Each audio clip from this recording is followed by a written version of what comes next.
Ahmedabad સિવિલના ambulance ડ્રાઈવરોએ પણ વિરોધ કર્યો છે કારણ કે 20 વર્ષથી નોકરી કરનારને હવે છૂટા કરવાની પેરવી તંત્ર કરી રહ્યું છે। ડ્રાઈવરોને છૂટા કરવાના નિર્ણય સામે હવે ડ્રાઈવર્સમાં વિરોધ જોવા મળી રહ્યો છે। દર મહિને મળતું 5000નું એલાઉન્સ પણ બંધ કરી દેવામાં આવ્યું છે।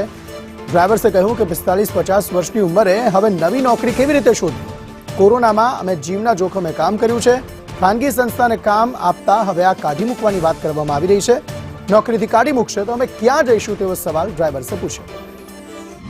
એશિયાની સૌથી લાર્જેસ્ટ સિવિલ હોસ્પિટલની અંદર જે એમ્બ્યુલન્સ ચાલે છે હવે તેના પૈડા થંભી જાય તેવી સ્થિતિ જોવા મળી રહી છે કારણ કે તંત્ર તરફથી જેટલા પણ ડ્રાઈવરો છે કે છેલ્લા 18 થી 20 વર્ષથી કામ કરે છે ને હવે ક્યાંક ને ક્યાંક તેમને છૂટા કરવાની વાત છે તે તંત્ર દ્વારા કરવામાં આવી રહી છે, જેને લઈને ડ્રાઈવરો છે કે જે ચિંતામાં મુકાયા છે। આપને શું રજૂઆત છે અને આપ વિરોધ જે દર્શાવી રહ્યા છો, શું વિરોધ છે? મેડમ, વિરોધમાં એવું છે કે અમારો 5000 જે એલાઉન્સ આપતા હતા અમને બહારગામ જવાનું, અમદાવાદની બહાર જઈએ તો અમારે 5000 જે એલાઉન્સ આપતા હતા એ બંધ કરી દીધું।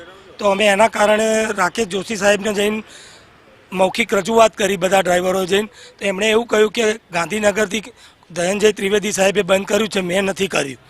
તો મેં કહ્યું કે સાહેબ અમે 20-20 વર્ષથી અહીંયા નોકરી કરીએ છીએ અને અમે કે તમારી નોકરીઓ બધાની 2 મહિના સુધી જ છે, 2 મહિના સુધી 108 ખાનગીકરણ કરવાનું છે, પછી તમને બધાને છૂટા કરી દેવાના છે અને અત્યારે તમને ના પહોંચાતું હોય તો તમે બધા ઘરે જઈ શકો છો।